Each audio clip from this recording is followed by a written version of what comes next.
So we want to do a video around, because we receive quite a lot of this, a very short video around flexible energy contracts, which, let's just be very clear, we manage flexible energy contracts, but we only manage them for clients on a standalone basis. So it's just their flexible contract. They're not wrapped into a consortium, a basket, a bubble, or any other words to that effect. I want to do a video about, are flexible contracts really appropriate for smaller clients? And I'm going to, for the purpose of this, let's just say smaller being, say, sub 3 million kilowatts, so 3 gig of consumption. And what I think we're seeing in the market is, this is just a personal belief. I'm sure if we put that out there, there's going to be lots of people with different views and thoughts on this. But we see flexible contracts and flexible products, consortiums, etc., as a marketing tool by brokers, I think. So I see it as, it sounds amazing in principle. You know, you're going to be grouped together with a load of other clients, therefore you're going to get cheaper energy, you're going to get access to a market which you couldn't ordinarily do. All that sounds great. And then they start talking about, you know, we're going to buy and sell your energy, we're going to trade your energy, we're going to buy it low, sell it high, and you get an etc, etc. I don't think it comes as any surprise to anybody really that the energy market is full of nonsense in truth, and I think businesses just need to be aware of the fact that, I guess, all that glitters is not gold,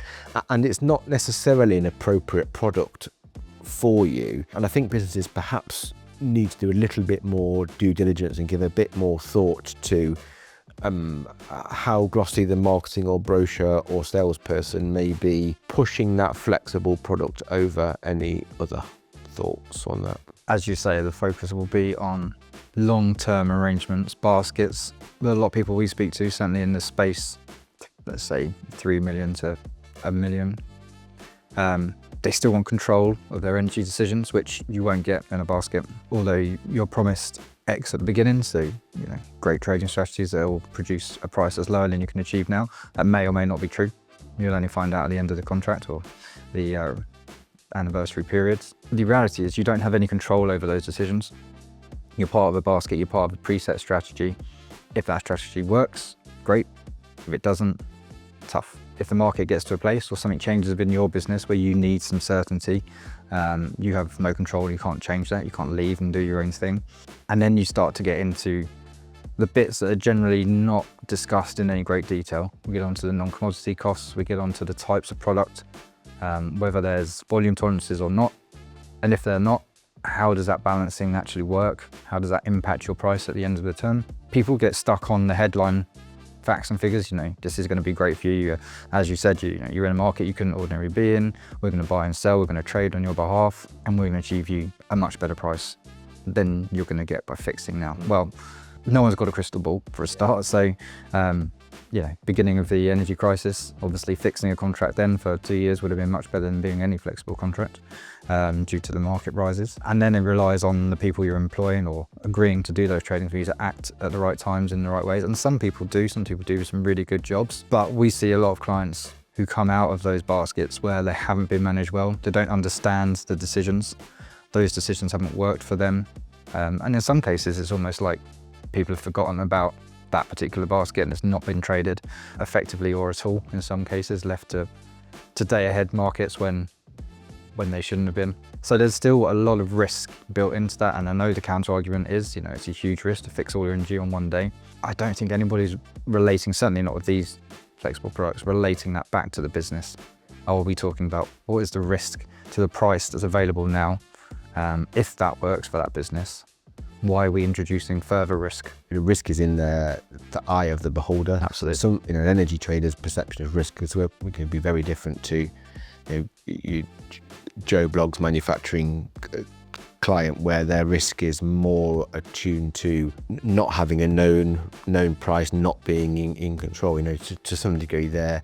Let's just say someone spends 250 grand a year. They're not They're not necessarily trying to pay 240, 230. They're trying to not pay 300, 350 or whatever it may be. The big word in there is control, isn't it? Because certainly if you're going to a basket style product, you're relinquishing that element of control in the majority of cases. I also think in some cases, brokers and then I think the energy market in general is bad for this. Added layers of complexities just mean more bullshit.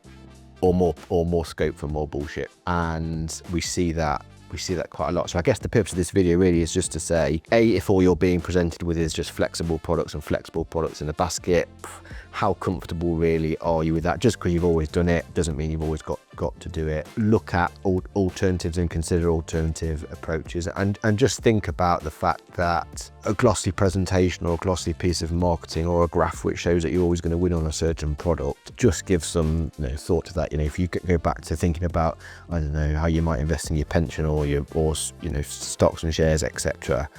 Think perhaps a little bit more of that, and think about the risk element of it as well. When anybody's talking about energy costs from a basket point of view, they're only talking about the wholesale part. Yeah. So you might be being presented with figures that show you 5 to 10% reduction in energy costs. They're talking about the wholesale part of the energy, not the additional charges, and that you're looking at 40% of the invoice. So you're saving 5 to 10% on 40% of your invoice. I think people need to think about, really, is that saving big enough to add in the complexities of having 10 to 15 additional lines on your invoice, not being able to forecast your costs accurately, and losing control of your decision making. Is that 5% worth giving up all of that? And I know certainly for a lot of our clients it's not.